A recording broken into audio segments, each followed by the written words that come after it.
clot to bust like a stroke. It eludes any single self-evident image. As Mr. P showed me, in order for most pictures of diabetic sugar to mean much at all, you need to know something about their before and after, in time and place. Yet traces of diabetes were everywhere in Belize, once people taught me to pay attention to the quiet, constant presences that so many lived with. I began to glimpse the negative spaces of what was missing. Bodies that sometimes slowly stopped healing.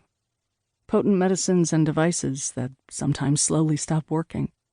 Specters of life-saving technologies that existed somewhere else in the world. Memories of former vegetable gardens and lost homelands. Loved ones changing photograph albums. Missing limbs, failing organs.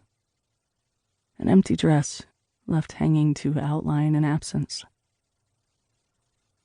I didn't know how to read those signs when I first walked Belize's southern coast, observing what washed up along the tide line.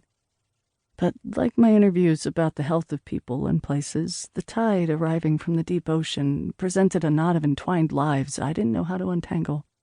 The last nylon strings of ghost nets that now make up half of the ocean's plastic debris, long abandoned by fishermen, but still catching life until they unravel. Curds of broken styrofoam and clotted algae, hunks of dying coral from the heat-bleached reef, thin, gleaming strips of brown seaweed that looked as if they'd been unspooled from the reels of an old cassette tape. Odds were that most of the bright microplastic shards had once been food containers, perhaps ejected from passing cruise ships decades ago in order to be worn down to such confetti-sized slivers. I watched as local women deftly swept the day's debris from their stretch of beach, treating the sand underfoot like the floor of a well-tended kitchen. Shorelines. These are some of the shorelines of sugar to which the stories ahead will keep returning. On a nearby wooden porch worn gray by brooms and sand, I used to sit sometimes with Crescencia and her Aunt Dee in the afternoon when it was too hot to walk anywhere.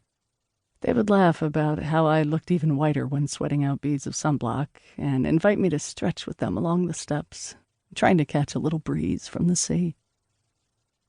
Dee liked to show me the latest foil punch card of tablets from her small bucket of sugar pills, an old joke that stayed funny both because they were pills for her sugar and because she honestly could never tell whether the clinic's diabetes medications were working better than a placebo.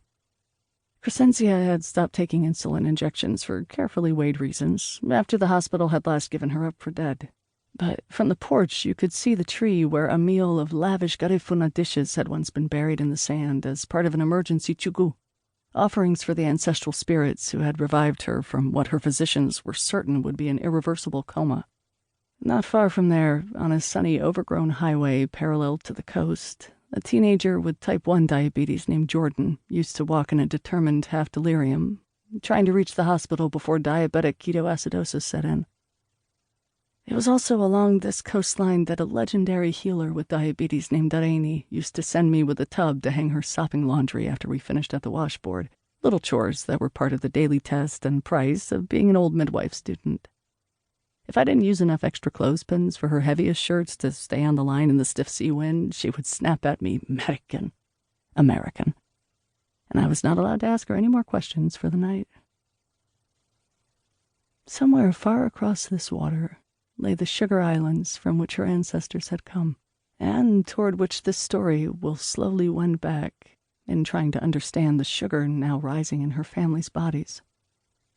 It was also in Areni's seaside kitchen where I met her daughter, Guillerma, when she was hoping to receive dialysis to clean her blood, even though such intricate technologies from abroad were nearly impossible to procure at that time, much less maintain.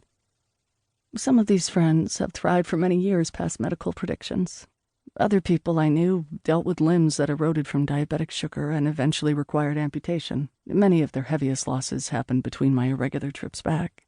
Although, over the past decade, I have also known many people whose injuries were painstakingly mended. Most everyone in Belize has somehow witnessed the long list of strange ravages caused by diabetes.